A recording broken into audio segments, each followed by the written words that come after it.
Chhattisgarh current affairs के video lecture में आपका हार्दिक स्वागत है। आज के वीडियो लेक्चर में हम उन घटनाओं पर ध्यान देंगे या उन घटनाओं का अध्ययन करेंगे जो 1 अप्रैल 2022 से 6 अप्रैल 2022 के बीच घटी है। तो इसके तहत हमें सबसे पहले पढ़ना है हरियाली प्रसार योजना के बारे में। इस योजना का जो संचालन है वो वन एवं जलवायु परिवर्तन विभाग के द्वारा किया जा रहा है और ये जो योजना है वो प्रारंभ हुआ था वर्ष 2019 से। ठीक है, वर्ष 2019 से प्रारंभ हुआ था ये जो योजना है। और इस योजना की खास बात यह है कि इस योजना के माध्यम से 2 उद्देश्यों को प्राप्त करने का प्रयास किया जा रहा है। पहला तो ये कि इस योजना के माध्यम से कृषि वानिकी को प्रोत्साहन दिया जाएगा। दूसरा ये, इस योजना के माध्यम से ऐसे कृषक जो अपने प्लॉट में, अपने जो है बोल सकते हैं खेत में अगर पौधों को रोपण करते हैं तो उन्हें उन पौधों के रख रखाव के लिए वन एवं जलवायु परिवर्तन विभाग के द्वारा कुछ अनुदान राशि भी दी जाएगी। ये अनुदान राशि 30,000 रुपये प्रति एकड़ प्रति वर्ष के आसपास होगी। तो इस तरह से वन एवं जलवायु परिवर्तन विभाग 2 उद्देश्यों को प्राप्त करना चाहते हैं हरियाली प्रसार योजना के माध्यम से। ठीक है, तो ये करंट अफेयर्स हो गया।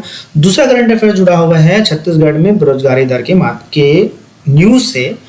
इसमें हुआ ये है कि हाल ही में एक थिंक टैंक है जिसका नाम है centre for monitoring Indian economy. इसने एक डेटा प्रस्तुत किया है और उस डेटा के अनुसार मार्च माह में सबसे कम बेरोजगारी दर छत्तीसगढ़ में पाया गया है। तो वर्तमान में या मार्च माह में छत्तीसगढ़ में कितनी बेरोजगारी दर रही, तो वह बेरोजगारी दर थी 0.6%, मतलब नहीं के बराबर बेरोजगारी दर छत्तीसगढ़ में थी मार्च के महीने में। अब ये क्यों संभव हुआ? तो ये संभव हुआ छत्तीसगढ़ मॉडल के कारण।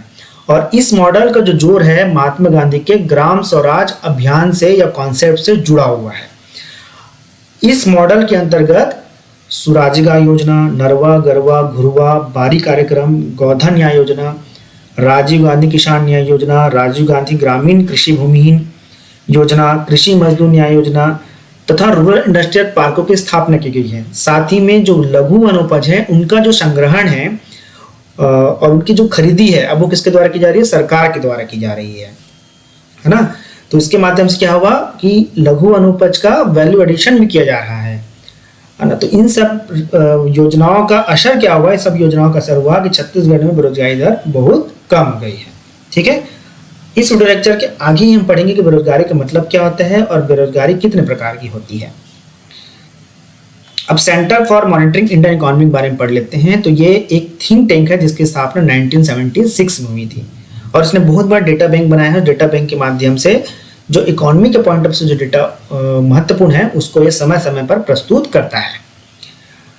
अब जो तीसरा जो करंट अफेयर से जुड़ा हुआ है हेल्थ सेक्टर से। हाल ही में हमारे राज्य के जो मुख्यमंत्री हैं श्री भूपेश बघेल जी, उन्होंने दुर्ग जिला के पाटन ब्लॉक में देश का पहला ब्लॉक पब्लिक हेल्थ यूनिट का शुभारंभ किया है ना। सबसे पहला, देश का सबसे पहला ये जो है जो हेल्थ यूनिट है।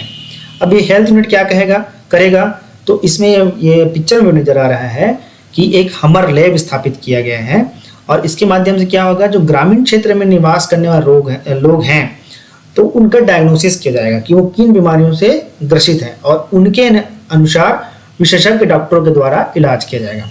तो इस तरह से जो ब्लॉक पब्लिक हेल्थ यूनिट है पूरे देश भर में 3000 की संख्या में स्थापित किए जाना है। और उसका सबसे पहला हेल्थ यूनिट कहाँ बना है? सबसे पहला हेल्थ यूनिट हमारे राज्य के पाटन ब्लॉक में बना है। ठीक है, तो ये तो हुआ आज इस तारीख से, मतलब 1 तारीख से लेके 6 तारीख के बीच में जितने भी करंट अफेयर्स थे उनका एक तरह से समरी हुआ जो कि एग्जामिनेशन पॉइंट ऑफ व्यू से इंपॉर्टेंट है।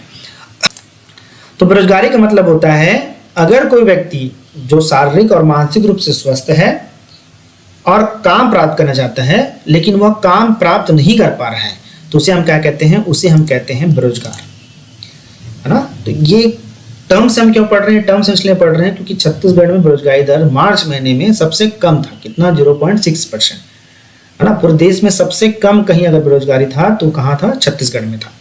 ठीक, तो बेरोजगारी का मैंने डेफिनेशन बताया कि शारीरिक और मानसिक रूप से स्वस्थ व्यक्ति जो जॉब करना चाहता है लेकिन उसे जॉब नहीं मिल रहा है तो उसे हम क्या कहते हैं? बेरोजगार कहते हैं। अब बेरोजगारी के प्रकार कितने होते हैं? तो बेरोजगारी में सबसे पहला प्रकार हम पढ़ेंगे मौसमी बेरोजगारी का।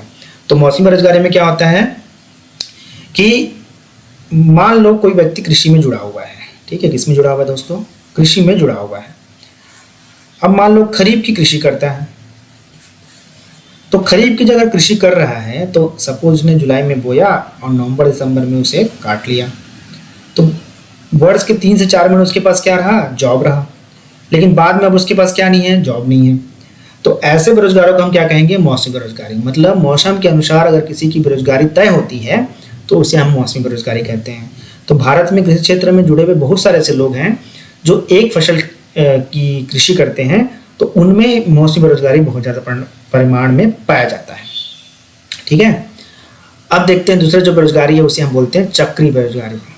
तो चक्री बेरोजगारी में क्या होता है, तो चक्री बेरोजगारी में ये होता है कि कई बार ऐसी परिस्थिति उत्पन्न जाती है कि जॉब में बहुत अच्छा फ्लो आ जाता है, इंडस्ट्रियल सेक्टर बहुत हाई हो गया है ना, या कृषि क्षेत्र बहुत अच्छा परफॉर्म करने लगा तो बहुत सारे लोगों को जॉब मिल जाता है।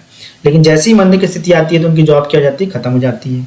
जैसे 2 बार हम एग्जाम्पल ले सकते हैं, एक तो 2008 की आर्थिक मंदी के समय और कोरोना महामारी के समय जो लॉकडाउन लगा था उस समय के एग्जाम्पल हम ले सकते हैं। तो इस समय क्या हुआ कि बड़े पैमाने पर लोगों के जॉब चले गए और लोग क्या हो गए, बेरोजगार हो गए।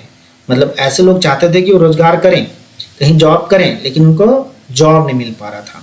तो इस बेरोजगारी को हम क्या कहेंगे, चक्री बेरोजगारी। मतलब इसका निर्धारण कैसे होता है, अर्थव्यवस्था की गति के अनुसार। अगर अर्थव्यवस्था में ग्रोथ है तो बहुत सारे लोगों को जॉब मिलेगा, और अर्थव्यवस्था अगर डाउन है तो बहुत सारे लोगों को जॉब चले जाएगा। तो उसे हम क्या कहेंगे, उसे हम कहेंगे चक्रीय बेरोजगारी कहेंगे। अब देखते हैं संरचनात्मक बेरोजगारी। तो इसमें क्या होता है, जब कोई जॉब है, कोई प्रोफेशन है या इकोनॉमी है, तो जब उसमें नए चीज़ों का प्रयोग प्रारंभ हो जाता है तो पुराने चीज़ों के साथ जुड़े हुए जो लोग हैं वो क्या हो जाते हैं, बेरोजगार हो जाते हैं। जैसे कि सपोज हम लेते हैं कंप्यूटर एग्जाम्पल लेते हैं, है ना। तो भारत में कंप्यूटर आने से पहले लोग जो है टाइपराइटर में काम करते थे, लेकिन क्या हुआ कि टाइपराइटर की जगह पर अब क्या आ गया, कंप्यूटर आ गया। तो टाइपराइटर की जगह जब कंप्यूटर आ गया तो जो टाइपराइटर करके अपने जो रोजगार प्राप्त करते थे, अपनी जीविका का अर्जन करते थे, वो क्या हो गए, बेरोजगार हो गए। अब उन्हें क्या सीखना पड़ा, या तो कंप्यूटर सीखना पड़ा या दूसरे रोजगार के अवसर उन्हें खोजने पड़े। तो इस तरह से इकोनॉमी के स्ट्रक्चर में परिवर्तन आने की वजह से, संरचना में परिवर्तन आने की वजह से जो लोग बेरोजगार हो जाते हैं उसे हम कहते हैं संरचनात्मक बेरोजगारी।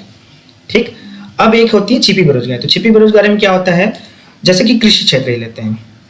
मान लो 1 एकड़ खेत है, इसमें काम करने के लिए हमको 5 लोगों की जरूरत है, लेकिन हमने क्या किया, इसमें 10 लोगों को रख लिया, या परिवार में जो ऐसे लोग थे, एडल्ट लोग थे जो काम करने में सक्षम थे, तो उनको हमने शामिल कर लिया, है ना।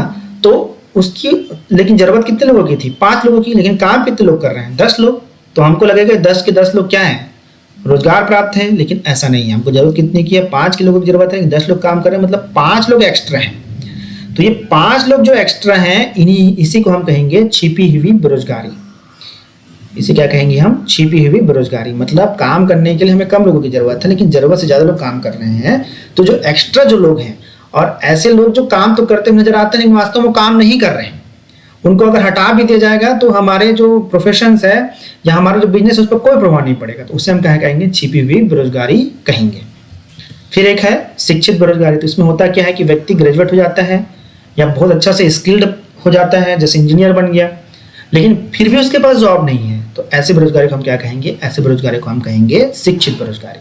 तो भारत में बड़े पैमाने पर शिक्षित बेरोजगारी पाई जाती है। ठीक है, तो आज के लेक्चर में इतना ही। अगले वीडियो लेक्चर में हम एक नए सब्जेक्ट पर चर्चा करेंगे। तब तक के लिए धन्यवाद।